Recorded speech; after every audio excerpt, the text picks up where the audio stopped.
가정이 무엇일까? 5월은 가정의 달이에요. 어버이달, 어버이 주일, 어린이 주일, 스승의 주일, 부부의 주일. 여기에 다 있어요. 이 가정의 달이에요. 여러분, 가정이 뭔가요? 제가 이제 어느 책을 읽으면서 이거는 꼭 우리 교인들한테 얘기하고 싶다 그래갖고 지금 이제 얘기를 할 거예요. 가정이 뭘까? 탈무드에서 유대인들은요, 가정을 심장 같다라고 그렇게 표현합니다. 뭐다? 심장. 여러분 속에 지금도 뛰고 있는 거. 80년을 뛰고 90년을 뛰고 어떤 분은 140년을 뛰었더라고요. 그 심장이랍니다. 그 심장. 그 심장이 사람 몸에 굉장히 여러분 중요한 기관이잖아요. 심장이 딱 멈추면 어떻게 될까요? 모든 것이 갑자기 딱 멈춰집니다. 스톱이 돼요. 마비가 됩니다. 그리고 찾아오는 게 뭐예요?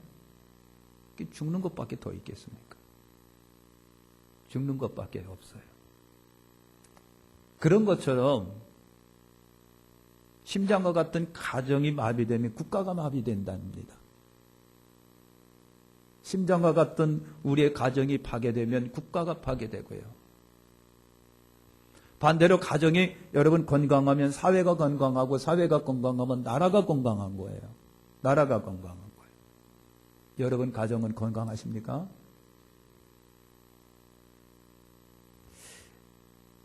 또 탈무드에 보면요, 가정을 최초의 학교라고 표현을 합니다. 최초의 학교다. 그래서 가정이란 사람이 태어나서 최초로 입학하는 학교라고 합니다. 그리고 그 학교의 선생님은 어머니, 아버지래요. 어머니, 아버지. 최초에 입학하는 최초의 학교의 학생은 어머니와 아버지의 교육을 받고 자라가는 거예요. 그게 자라가는 거예요. 학교에도 목표가 있듯이 가정학교에도 목표가 있어요. 따라서 합시다. 바르게 살자. 바르게 사는 것이 그 가정학교의 목표예요. 가정학교의 목표. 바르게 산다라고 하는 것은요, 어떻게 하는 것이 바르게 사는 것이냐? 그들은 가르쳐 줍니다. 두 가지예요. 하나는 하나님을 따라 바로 살자. 하나님을 따라 살자.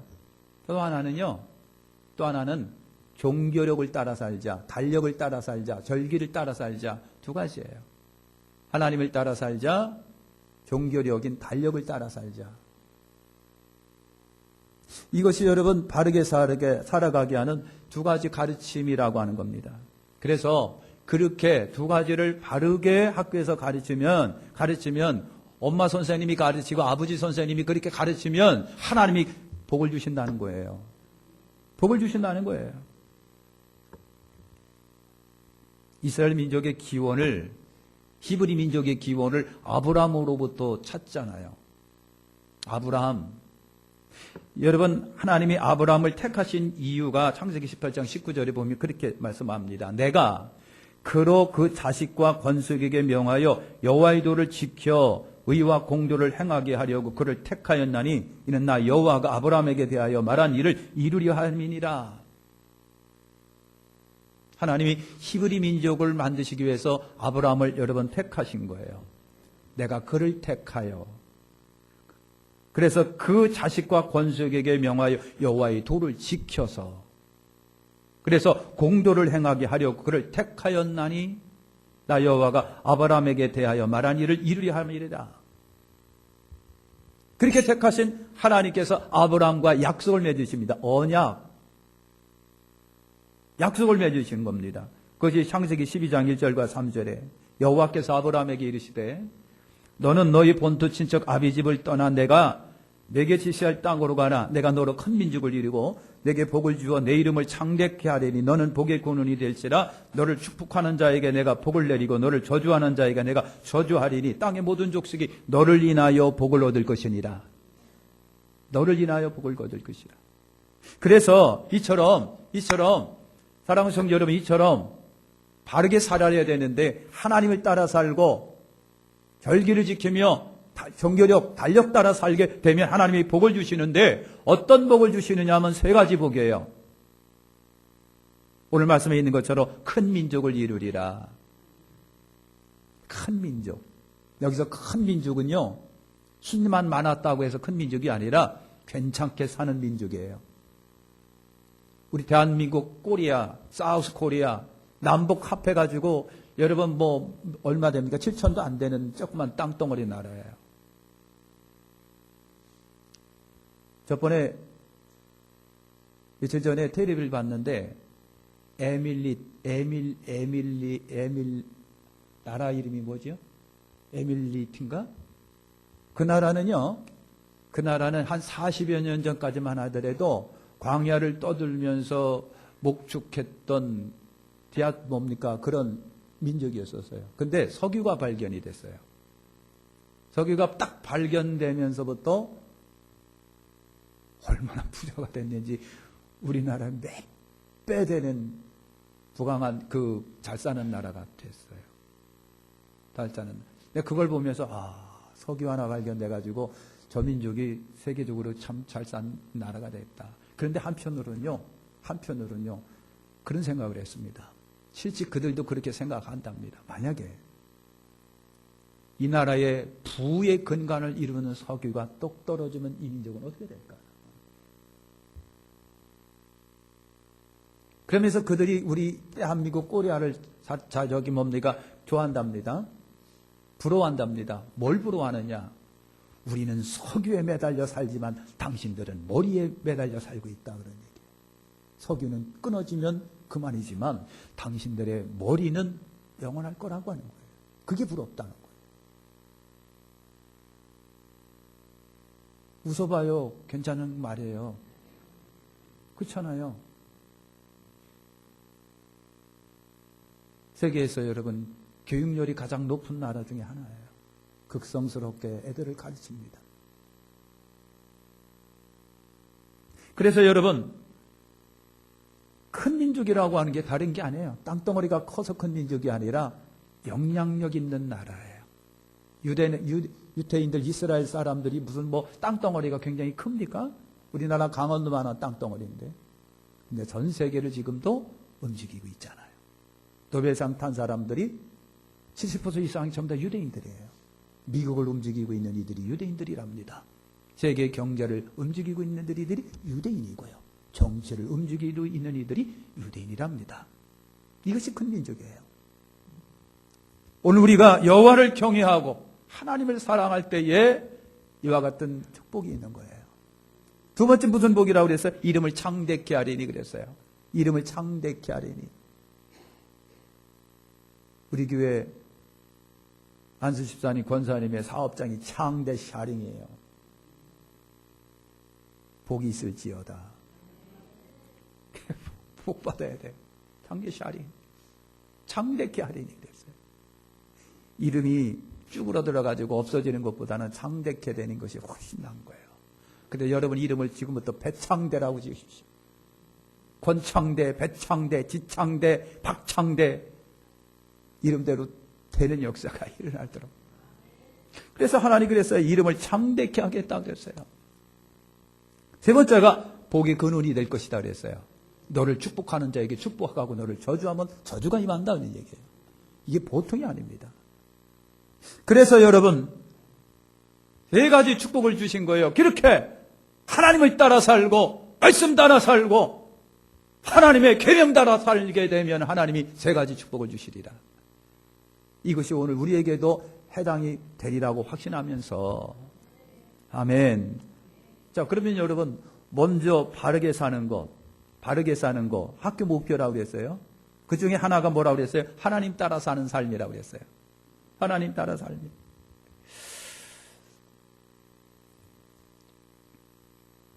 우리가 가정에서 가족의 서열을 매길 때 가장 먼저 아버지예요. 그죠? 할아버지가 계시면 할아버지, 할머니 계시면 할머니, 아버지, 엄마, 형님, 누나, 그리고 나, 그리고 찌그리 동생들. 이것이 우리의 여러분 가족에서 매기는 서열의 순서입니다. 그렇죠? 만약에 안 그러면요, 이놈, 쌍, 그런단 말이죠. 여러분, 그래요. 우리 서열이 여러분 그렇습니다. 그렇습니다. 그런데 유대인들은 조금 그게 아니에요. 우리가 좀 틀립니다. 사랑하는 성도 여러분, 유대인들의 가족의 서열의 가장 우선이 먼저는 뭔 줄 아십니까? 하나님이에요. 하나님이에요.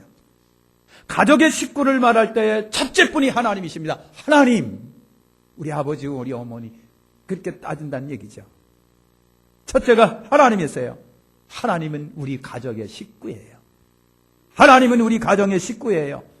하나님은 보이지 않는 가정의 귀중한 식구예요. 식탁에도 하나님의 자리가 있는 거예요. 사업장에도 하나님의 자리가 있는 거예요. 그들의 의식 속에는 하나님은 우리 가족이에요. 존귀하신 하나님의 하나님, 그분은 우리 가족이에요. 의식이 있습니다. 두 번째 서열이 뭔지 아십니까? 어머니예요. 어머니. 하나님, 어머니. 세 번째가 아버지, 네 번째가 자식이에요. 여러분, 둘째가 어머니예요. 어머니가 서열 여러분 이후예요. 아버지보다 먼저입니다. 그래서 유대인들은요, 어머니를 세 가지 존재로 표현을 한답니다. 어머니는 태양입니다. 어머니는 태양입니다. 그래서 달무드의 어머니 별명이 태양이에요. 여러분, 우리나라에서 남편이 자기 부인을 아내라고 합니다. 그죠? 아내. 우리 집사람이에요. 아내예요. 부인이에요. 아내라고 하는 말에는요, 안해라는 뜻이랍니다. 안에 있는 태양이라는 뜻이랍니다. 저도 이 책을 읽으면서 알았어요. 안에 있는 태양이라는 얘기입니다. 어머니가 해 역할을 하는 거예요. 그 가정의 어머니가 해다. 여러분, 해는 가정을 밝게 합니다. 따뜻하게 합니다. 산뜻하게 합니다. 그림이 잔뜩 낀 날은 왠지 모르게 마음도 감정도 좀 우울하지만 맑게 개면은요 마음이 산뜻해요. 어머니가 해입니다. 어머니가 존재하고 어머니가 있으면 가정은 산뜻해요. 맑아요. 따뜻해요. 어머니가 해예요. 두 번째 어머니를 난로라고 표현을 합니다. 난로가 뭔지는 아시죠? 난로예요. 어머니를 난로라고 말을 하는데 난로는 따뜻하잖아요. 그냥 바깥에서 뛰어놀다가 떨다가도 집에 오면 딱 난로 곁으로 모여들어요. 애들이 막 바깥에 뛰어들다가 막 뛰어들어와서 난로 곁으로 딱 모여요. 남편도 직장 갔다가 들어오면 딱 난로 곁으로 와요. 어머니예요. 아내예요. 어머니, 아내. 다 들어와서 여러분, 애들이 엄마 찾아요. 남편이 집에 들어와서 네 엄마 어디 갔느냐라고 찾아요. 엄마가 난로예요. 난로 곁으로 다 모여요. 난로 없는 겨울 생각해 보셨나요? 얼마나 지내기가 힘든지 몰라요.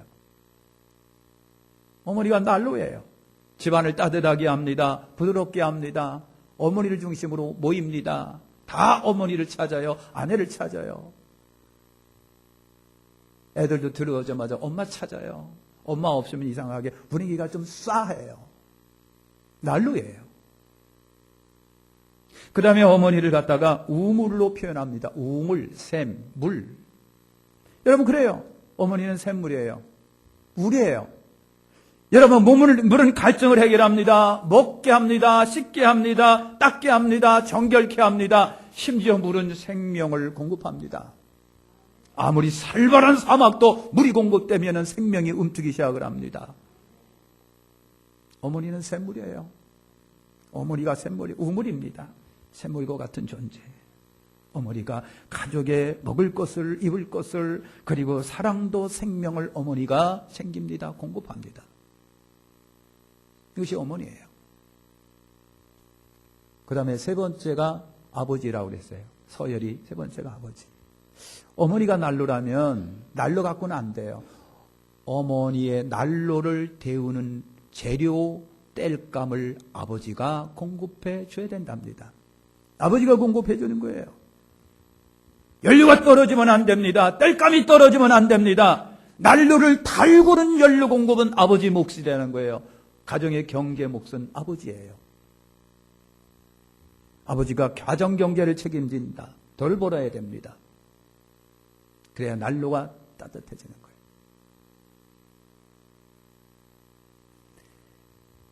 네 번째가 자식이라고 그러더라고요. 자식이에요.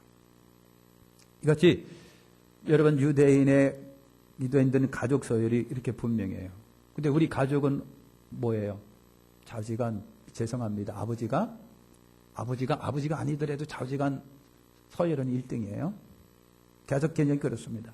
근데 그들은 하나님, 어머니, 아버지 그리고 자녀예요. 우리와 반대예요.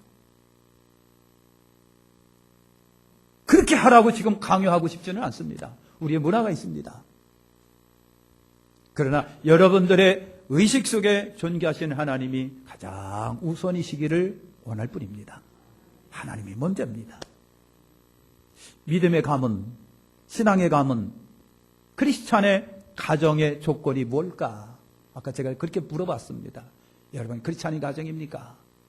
믿음의 가정입니까? 하나님을 섬기는 가정입니까? 여러분, 어떤 모습이 하나님의 가정일까?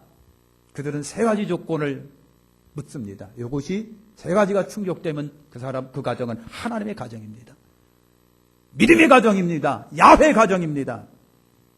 이 세 가지가 충족되면 하나님의 가정이라고 얘기를 합니다. 그러면 하나님이 우리 가정을 복 주신다고 믿고 있습니다. 실제로 그렇게 복을 받았습니다. 여러분, 하나가 뭐냐면은 전 식구들이 가족이 다 하나님을 믿어야 합니다. 믿어야 합니다. 한 명이라도 집안에 불신자가 있으면 크리스찬 가정이 아닙니다. 한 사람이라도 불신자가 있다면 그 가정은 하나님의 가정이 아니라고 하는 얘기예요. 온전히 다 할아버지부터 어린 손자 이렇게까지 다 하나님을 경외해야 돼요. 하나님을 믿어야 돼요. 그것이 하나님의 가정이랍니다. 두 번째 조건은요, 전 가족이 매일매일 성경을 읽고 율법을 읽고 연구하고 묻고 대답하는 그와 같은 것이 충족일 때 그것이 하나님의 가정이라는 얘기예요. 여러분, 하나님의 백성은 하나님의 법을 따르는 것이 하나님의 백성이잖아요. 하나님의 백성이 하나님의 법을 안 따릅니다. 대한민국 국민이 대한민국의 법을 안 따릅니다. 있을 수가 없잖아요. 하나님의 백성은 하나님의 법을 따라야 돼요. 그래서 하나님의 율법인 성경, 율법, 지금 우리의 성경 갖고 있는 것을 온 가족이 읽고 묻고 연구하고 이걸 합니다. 하나님의 법이요 명령이기 때문에 그런 거예요. 그래서 여러분, 하루라도 성경에 읽는 것이 빠져버리면 하나님의 가정이 아니래요. 한 명도 빠져서는 안 된답니다. 세 번째가 뭡니까? 전 가족의 구성원들이 매일 숨쉬고 살아가는, 영적 숨쉬고 살아가는 호흡 기도를 하는 것이랍니다. 그것이 하나님 가정이에요. 기도는 여러분 하나님과 대화이잖아요. 이런 가정에 하나님이 관심을 가지고, 이런 가정에 하나님이 관심을 가지고 복을 주신다는 얘기죠. 하나님과 대화 나누는 그거 있으면 뭐예요? 대화도 없는데. 남편 있으면 뭐하고, 아내 있으면 뭐, 애들 있으면 뭐, 대화는 이미 끊어져 가지고 아무것도 없고 찬바람만 돈을 그리는데 이게 무슨 가정인가요? 그래서 여러분, 전 가족이 같이 기도하는 것, 이것이 정말 하나님의 가정이랍니다. 이것이 하나님의 가정이래요. 유대인들은요, 야훼 중심의 민족이잖아요. 야훼, 하나님 중심의 민족이에요. 하나님 중심. 잘 아시잖아요. 이스라엘은요, AD 70년 로마에 의해서 이스라엘이 멸망당합니다. AD 70년입니다. AD 70년 하니까 여러분 감이 없습니까? 지금으로부터 2000 몇백 년 전에요. AD 70년 이스라엘을 로마가 지배하고 있을 때 디토 장군에 의해서 예루살렘이 함락이 되고 다 부서집니다. 그때서부터 이스라엘은 지구상에서 사라집니다. AD 70년. 그러다가 1900년이라고 하는 세월이 흐릅니다. 1900년이라고 하는 세월이 흐른 1948년 5월 18일 날 이스라엘이 독립을 합니다. 1900년 만입니다. 놀래봐요. 1900년. 100년 돼도 아이고 100년이라 돼. 아이고 꼬물이요 꼬물. 이거 팔면 비싸건데 그랬는데 1900년이에요. 여러분 1900년 만에 이스라엘이 나라가 독립을 합니다. 성립을 한 거예요. 그래서 이 세상 역사 유례가 없는 일이라고 합니다. 그래서 역사가들이 기적이라고 말을 합니다. 그 정도 1900년, 2000년이내 세월이 흐르면요 민족은 없어져야 됩니다. 그렇잖아요. 언어도 없어지고 종교도 없어지고 민족 혼도 없어지고 다 없어져야 돼요. 그런데 1900년이 흘렀는데 여러분 1948년 5월 달에 독립을 했는데 이스라엘 민족들이 이상하게 전 세계로부터 막 몰려들어서 나라가 만들어지는 거예요. 근데 더 특이하고 더 놀라운 것은 뭔지 아십니까? 여러분 유대인들이 저 러시아에서 오고 중국에서도 오고 아프리카에서도 오고 아시아에서 다 몰려들었는데 딱 와서 보니까요 종교도 똑같고 정신도 똑같고 문화도 똑같고 민족 정신도 똑같은 거예요. 이게 기적이라는 거예요. 그런 민족이 없습니다. 그런 민족이 없어요. 전 세계에 흩어져 있던 이들이 없는 듯 살아가던 이 사람들이 말이죠. 없는 듯 살아가던 이 사람들이 얼마 전에 보니까요 중국에도 유태인들이 있더라고요. 근데 그 중국 유태인들은 중국 사람처럼 생긴 유태인들입니다. 그러면서 오각형별을 자기들의 문 앞에 딱 걸어놓고 우리는 유태민족입니다. 그렇게 자신감을. 그래서 이스라엘에서 이제 파견을 한 거예요. 이 사람들이 진짜인가. 그래갖고 가서 그 사람들이 DNA를 조사해봤더니 진짜라는 거예요. 여러분 그들이 중국에서까지 왔어요. 중국까지 왔어요. 근데 중국 사람들인데 유대민족입니다. 그들은 율법과 그들의 정신을 그들이 지키고 있는 거예요. 대단하잖아요. 이게 기적이라고 하는 거예요. 없는 듯 살아갔던 사람들이 독립을 하니까 다 몰려들면서 나라가 이스라엘 나라가 지금 세워진 거예요. 여러분 재밌는 이야기가 있습니다. 이스라엘의 대제사장 가문을 찾고자 애썼습니다. 왜? 성전이 세워지면 대제사장이 있어야 종교 집행을 여러분 하잖아요. 그래서 성전이 세워지면 율법대로 레위지파 제사장을 세워야 되는데 누가 레위지파 제사장인지 모르잖아요. 그래서 여러분 고고학자 교수가들이 그 옛날 대제사장 가야바의 집을 막 뒤지다 보니까 거기서 뼈 조각이 나왔대요. 그래서 뼈 조각을 DNA를 조사를 한 거예요. 이건 분명히 가야바 대제사장 가야바 뼈 조각이라는 얘기예요. 그때 당시에는 여러분 장례를 지하에서 치렀다는 거예요. 그래서 이 조각은 분명히 대제사장 뼈 닦기다. 그래서 그 뼈에서 DNA를 축출해 가지고요 이스라엘 사람들 DNA를 전부 다 조사했어요. 똑같은 DNA를 가진 사람을 전부 다 모집해 갖고요 결혼을 시켰어요. 그러면 그에서 나오는 이 아이는 틀림없는 100% 레위지파 유대인입니다. 이들이 대제사장인 거예요. 5만여 명 찾아냈답니다. 기가 막힌 민족이에요. 기가 막힌 민족. 그래서요 이렇게 이제 결혼을 시켜가지고요 거기서 낳는 남자아이가 틀림없는 레위지파 제사장 혈통이잖아요. 이들을 키워가지고 여러분 이스라엘에 거기에 성전이 딱 들어서게 되면 다 제사장 직무를 집행하게 할 거라는 거예요. 머지않아 그렇게 한다는 겁니다. 할렐루야. 두 번째 바르게 산다는 것이 아까 말한 것처럼 여러분 종교력대로 달력대로 살아간다는 일인데 이건 다른 얘기가 아니라요. 레위기 23장의 절기장입니다. 절기장인데 유대인들은 절기 하나는 끝내지게 지금도 지키잖아요. 그런데 절기에는 이런 것들이 있어요. 잘 들어보세요. 매일 드리는 상번제 절기가 있습니다. 상번제 매일 아침과 저녁으로 매일 상번제를 하나님께 드립니다. 매일. 두 번째 한 주간마다 드리는 절기가 있습니다. 이것이 안식일이에요.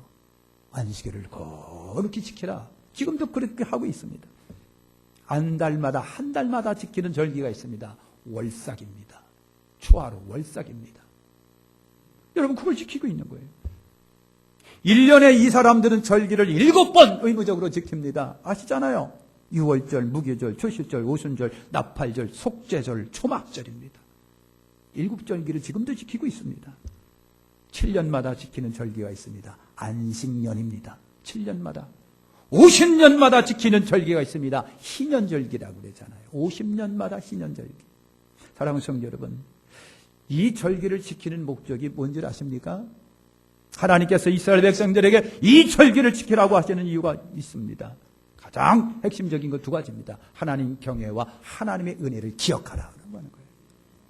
하나님을 경외하라. 하나님의 은혜를 기억하라. 하나님이 우리 민족을 사랑하시고 지켜주신 것을 기억하라. 그래서 오늘 교회들이요, 이 절기를 지키라고 강요할 수는 없습니다. 우리는 유대민족이 아니고요, 율법 지키는 민족이 아니잖아요. 오늘 우리가 그런 절기를 지키라고 할 수는 없습니다. 그러나 중요한 것이 있습니다. 여러분, 거룩한 주일을 성수하십시오. 거룩한 주일을 시간마다 하나님 앞에 약속되어 드리는 시간 하나님께 예배를 정말 동참하고 참여하여 지키는 것이 오늘 크리스찬 신약에 있는 오늘 크리스찬 우리가 해야 할 사명인 거예요. 아멘. 이제 우리가 읽은 128편을 거기에 보면요, 여호와를 경외하는 가정에게 하나님께서 이런 복을 주신답니다. 제가 간단하게 설교하고 마치겠습니다. 자, 여호와를 경외하는 가정, 2절에 보니까 손이 수고한 대로 뭐한다? 먹는다. 이런 얘기예요. 손이 수고한 대로. 손이 수고한 대로 먹는다는 얘기는 뭐예요? 땀 흘린 보람을 자기가 누리는 거예요. 땀을 흘렸는데 누릴 게 없어요. 열심히 돈 벌어 왔다고 생각했는데 쓸 게 없고 맨날 주머니가 비어 있어요. 여러분, 하나님을 경외하면 헛수고가 없는 거예요. 하나님을 경외하면 헛고생이 없다는 얘기예요. 두 번째가 2절에 있습니다. 행복합니다. 사랑하는 성전이 하나님을 경외하면 수고한 보람이 어김없이 나타나는 것이 행복이잖아요. 그죠? 열심히 땀 흘려고 막 일을 했는데 대가가 딱 나한테 돌아오면 그게 행복이지. 따라서 행복이 그런 거예요. 그렇잖아요. 행복이요. 땀 흘리는 보람이 있으니 행복하고 만족하게 사니까 행복하고 하나님이 그렇게 하시니까 행복한 거예요. 세 번째, 2절에 보면 형통한다고 그랬어요. 손이 수고한 대로가 되니까 형통해요. 노력한 대로 되니까 형통해요. 사는데 부족함이 없으니까 형통해요. 하나님을 경외하는 자에게 형통의 복을 주신다는 거예요. 3절에 보니까 네 번째, 아내로 인한 열매가 있습니다. 따라서 합니다. 아내. 다시 하면 내 부인, 엄마, 우리 집사람. 사랑하는 성도 여러분, 여기에서 118편에서 보면은요, 튼실하게 맺어 있는 포도나무, 포도송이 같은 아내라고 표현하고 있습니다. 여러분이요, 여러분들의 아내는 포도송이에요. 우리 사랑하는 여자 성도 여러분, 나는 포도송이다. 그렇게 생각합니다. 이게 뭐냐라고 하는 겁니다. 포도송이는요, 풍요, 만족, 즐거움, 기쁨을 표현합니다. 그러니까 여러분, 아내의 역할과 가치를 말하고 있는 거예요. 이런 아내가 있으면 행복한 겁니다. 이런 아내가 있으면 행복합니다. 그래서 슬기로운 아내, 지혜로운 아내는 누가 주신다? 하나님이 주신다. 그래서 슬기로운 아내를 얻는 것은 진주를 얻는 것보다 더 낫다는 얘기 아닙니까? 그래서 성경은요, 훌륭하고 지혜롭고 슬기로운 아내가 가문을 번영시킵니다. 가정의 남편의 자존심을 높여준답니다. 이것이 아내예요. 할렐루야. 다섯 번째로 3절에 보니까 자녀들이 강건하다고 그랬어요. 어린 감람나무 같으며 미래가 있습니다. 미래의 축복이 자식들에게로부터 오는 거예요. 현재의 복은 아버지가 열심히 땀 흘린 것에 오지만은 미래의 복은 이 자식들로부터 온다는 거예요. 여러분, 그래요. 그래서 어린 상의 자식들이 막 그냥 앉아있는 것을 보면요, 아빠 엄마는요, 흐뭇해야 돼요. 아이, 썩을 놈들, 어떻게 다 이런 것들이 태어나가지고, 아유, 이러면 안 돼요. 미래가 끊어집니다. 여러분, 자녀들은 강건하며 그랬습니다. 이건 미래가 밝다는 얘기입니다. 그 다음에 여섯 번째, 하나님의 축복을 5절에 받는다고 그랬습니다. 하나님의 복은요, 미약하거나 순간적이거나 겨우겨우 수준이 아닙니다. 영원하고 안전하고 대단한 하나님의 복이 임하는 거예요. 할렐루야. 열 번째, 6절에 보면 자식의 자식을 본다고 그랬습니다. 자식의 자식을 보는 거예요. 생명이 이어지는 거예요. 한 가족의 자식이 끊어지면 저주입니다. 성경은 창세기에 분명히 번성은 하나님의 명령이며 그건 복이라고 말씀을 여러 번 하고 있습니다. 자식이 많아야 된다는 얘기예요. 마지막 9번째 6절에 보니까 평강의 복을 본다고 그랬습니다. 평강, 평화, 화평, 화목. 여러분 이거는 뭡니까? 전쟁과 싸움과 다툼과 분열의 상대적인 거예요. 가정이 그렇게 되는 거예요. 할렐루야. 여러분 마치겠습니다. 여러분 양은순 교수라고 잘 아실 거예요. 행복한 가정을 위해서는요 7가지 열쇠가 있어야 된답니다. 첫째 열쇠가 성숙이에요. 영적 성숙, 지적 성숙, 인격적 성숙이에요. 아빠도 성숙해야 되고 엄마도 성숙해야 되고 애들도 성숙해야 행복한 가정이 되는 거예요. 두 번째 열쇠는요 복종입니다. 그래서 아내는 남편에게 복종하고, 세 번째 열쇠가 사랑입니다. 남편은 아내를 사랑하고, 네 번째 열쇠가 대화입니다. 대화는요 혈액순환과 같은 거래요. 그래서 여러분 양우준 교수가 그랬어요. 천국 방언 4가지 따라서 합시다. 천국 방언 4가지 뭐냐면 미안해요. 따라서 합시다. 미안해요. 괜찮아요. 고마워요. 사랑해요. 여보 고마워요. 그것도 하시라고. 여보 고마워요. 사랑해요. 괜찮아요. 미안해요. 이것이 천국 방언이랍니다. 5번째 열쇠가 기도입니다. 그래서 기도 없는 가정은 지붕 없는 집과 같대요. 지붕이 없어요. 눈비, 찬바람 다 맞아요. 6번째 열쇠가 말씀입니다. 여러분 영의 양식입니다. 영이 메마르면 안 돼요. 내 영이 갈증에 사로잡혀 있으면 안 돼요. 하나님의 말씀이 공급돼야 된다는 얘기죠. 마지막 7번째가 예수 그리스도가 행복의 키예요. 우리 가정의 이 배를 움직이는 선장님은 예수님이시다라고 하는 거예요.